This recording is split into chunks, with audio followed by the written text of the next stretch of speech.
Shalom. Anak-anak, kembali lagi bersama dengan Mem Ingrid dalam mata pelajaran Pendidikan Agama dan Budi Pekerti. Dengan materi kita hari ini, Gereja dan Orang Muda. Di kegiatan belajar kita, mari semua dalam sikap berdoa, kita berdoa. Tuhan Yesus, kami bersyukur atas gereja yang telah Engkau panggil keluar untuk menjadi pelayan-pelayan-Mu. Tolonglah kami agar kami sungguh-sungguh menjadi alat kesaksian-Mu di tengah-tengah dunia meskipun kami masih muda. Kami bermohon Tuhan, kiranya menuntun pembelajaran kami di saat ini sehingga dapat berjalan dengan baik. Terlebih dapat kami mengerti dan mengaplikasikannya dalam kehidupan kami. Terima kasih Tuhan Yesus. Amin. Anak-anak, saat ini Mem mau bertanya, apakah orang muda juga adalah gereja? Ya, orang muda juga adalah gereja. Gereja dalam bahasa Yunani berasal dari kata eklesia, yang artinya orang-orang yang dipanggil untuk keluar dari lingkungannya, dari sanak keluarganya, dari kaum kerabatnya, untuk menjadi bagian dari sebuah komunitas baru yang bernama gereja. Anak-anakku, untuk hari ini kita akan belajar bersama materi gereja dan orang muda. Tujuan pembelajaran kita di saat ini yaitu melalui model pembelajaran Discovery Learning, siswa kelas 9 dapat memahami pentingnya peranan orang muda bagi masa depan gereja, memiliki keberanian untuk berkarya bagi gereja tanpa merasa khawatir bahwa mereka terlalu muda atau kurang pandai bicara. Mengidentifikasi kegiatan-kegiatan yang menopang pertumbuhan remaja dan orang muda di gereja untuk menjadi pemimpin gereja di masa depan.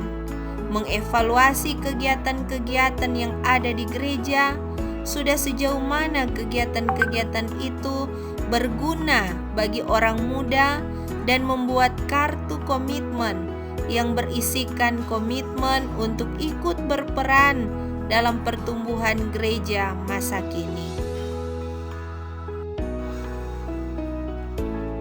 Nah, anak-anak, saat ini kita akan simak bersama cerita pentingnya peranan orang muda dalam gereja.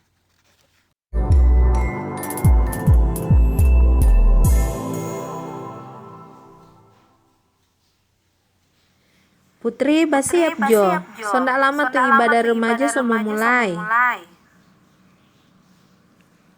Ni mau kakak Jo yang mbak ibadah. Kita masih mau mbak uni. Stop dulu tuh Mbak Uni. Kalau so kelar ibadah baru saya lanjut ulang tuh Mbak Uni. Aduh kakak, kita nanti ikut ibadah minggu depan Jo Kwa. Ngana ini pe banyak alasan. Memang kita perhatikan mulai ngana so remaja tre, ngana pe malas sekali ikut ibadah. Dengan ngana ni mau melibatkan diri dalam pelayanan di gereja. Ngana ini bikin malu. Kita rasa terbeban kalau ngana belum ada kerinduan untuk memberi diri dalam ibadah-ibadah dan pelayanan. Kakak, kita minta maaf. Kita nak bermaksud mau bikin malu pak kakak. Sudah, kita susah maaf pangana.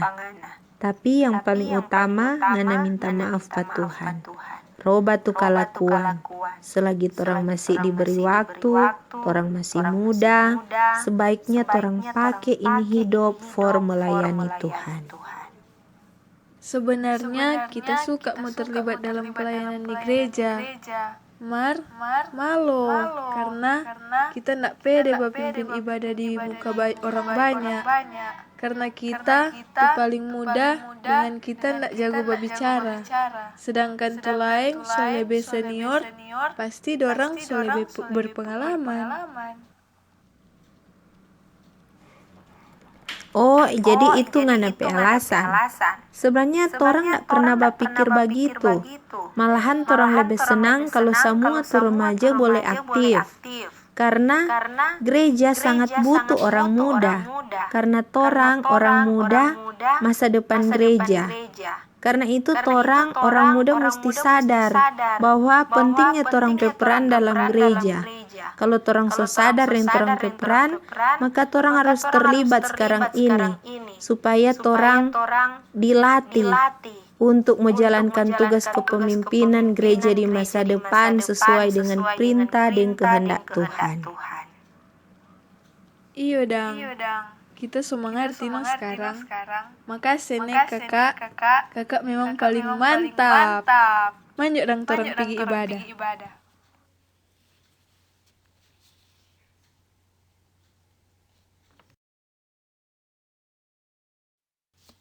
Anak-anak, setelah kita menyimak bersama cerita pentingnya peranan orang muda dalam gereja, kira-kira apa dampak bagi gereja dan pribadi seorang remaja Kristen jika sebagai orang muda tidak menyadari perannya dalam gereja?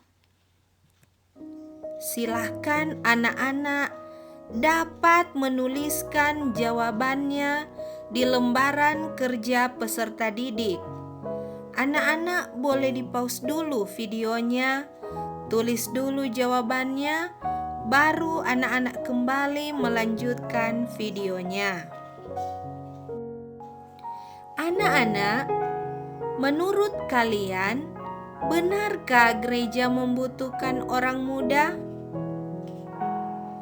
Jawabannya benar, karena orang muda adalah masa depan gereja.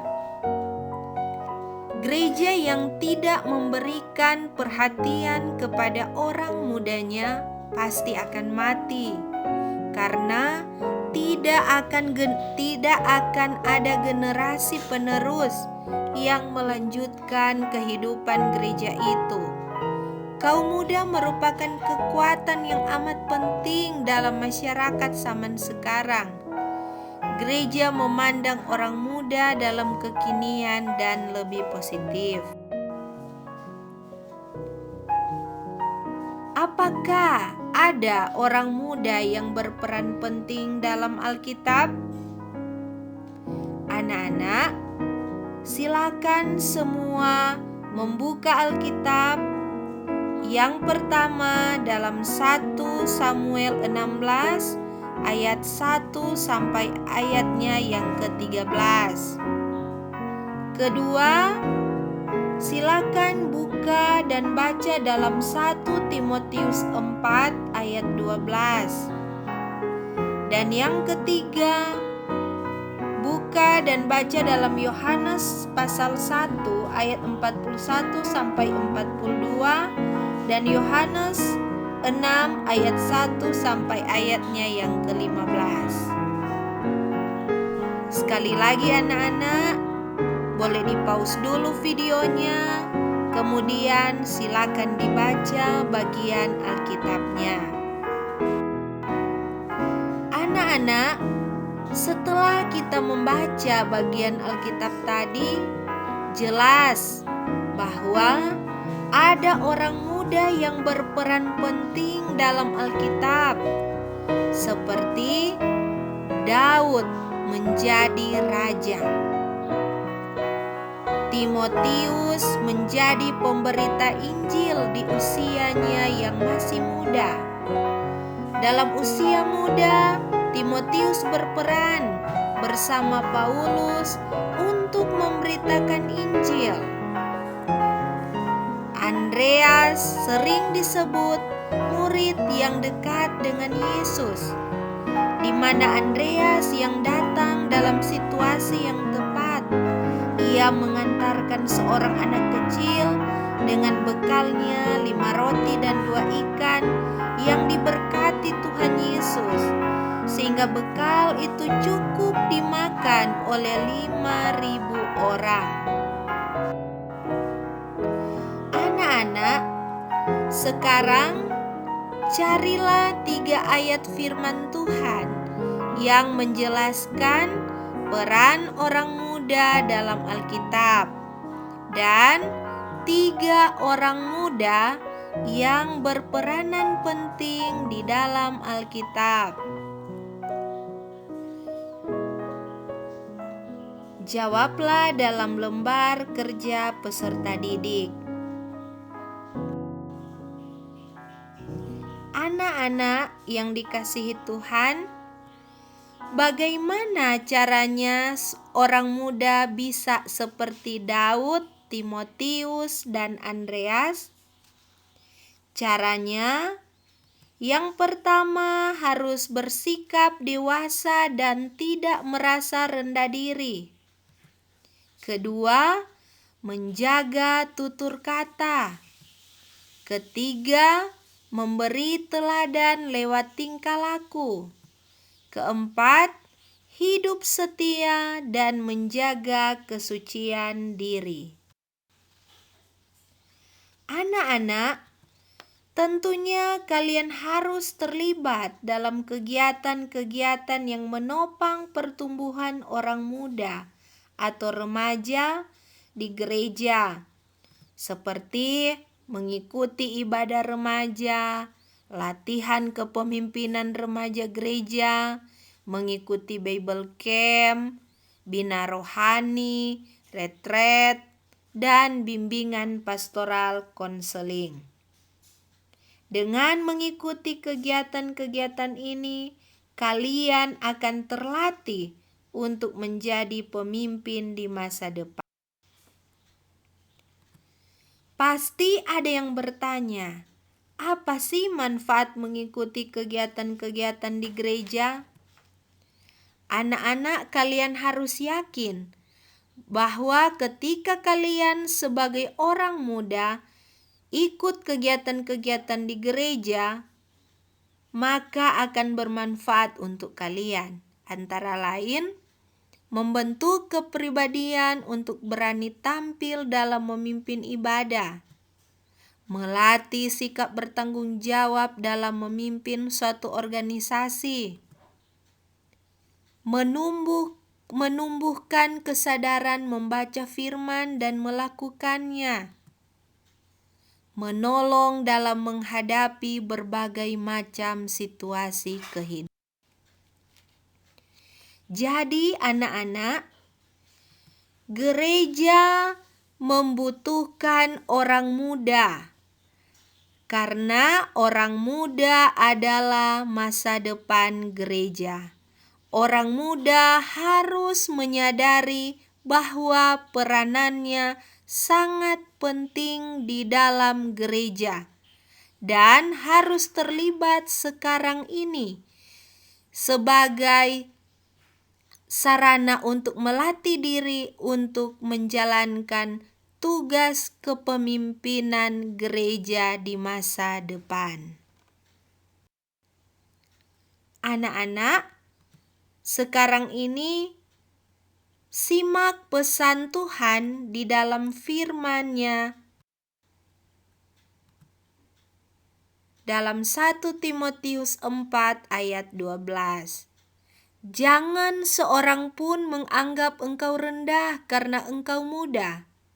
Jadilah teladan bagi orang-orang percaya dalam perkataanmu, dalam tingkah lakumu, dalam kasihmu, dalam kesetiaanmu, dan dalam kesukacitaanmu. Anak-anak, Maukah kalian sebagai orang muda ikut berperan dalam kegiatan-kegiatan di gereja? Mem yakin pasti kalian mau berperan dalam pertumbuhan gereja masa kini. Baik anak-anak, untuk tugas hari ini, buatlah kartu komitmen yang berisikan komitmenmu untuk ikut berperan dalam pertumbuhan gereja masa kini. Anak-anak yang dikasihi Tuhan, sebelum mengakhiri pembelajaran kita di saat ini, kita akan berdoa, semua dalam sikap berdoa. Kita akan ucapkan bersama-sama doa yang sudah ada ini, doa Sir Francis Drake. Semua dalam sikap berdoa, mari kita berdoa. Usiklah kami Tuhan, apabila kami terlalu puas dengan diri kami sendiri. Ketika mimpi-mimpi kami telah menjadi kenyataan. Sebab ternyata mimpi-mimpi kami terlalu sedikit. Bila kami telah tiba dengan selamat, karena kami berlayar terlalu dekat ke pantai. Usiklah kami Tuhan, apabila dengan kelimpahan yang kami miliki, kami kehilangan rasa haus kami akan air kehidupan. Ketika kami jatuh cinta dengan kehidupan, kami telah berhenti untuk memimpikan kekekalan dan dalam upaya-upaya kami untuk membangun dunia baru. Kami telah membiarkan visi kami tentang langit yang baru menjadi pudar. Usiklah kami Tuhan, agar kami menjadi lebih berani berlayar di lautan terbuka yang lebih jauh ketika badai membuktikan kuasa-Mu. Ketika kami kehilangan pandangan akan daratan dan kami menemukan bintang-bintang, kami meminta Engkau untuk mendorong ke belakang cakrawala pengharapan kami dan mendorong ke depan dalam kekuatan, keberanian, pengharapan, dan kasih. Amin. Anak-anak, materi pembelajaran kita sudah selesai. Tuhan Yesus memberkati kita semua. Terima kasih.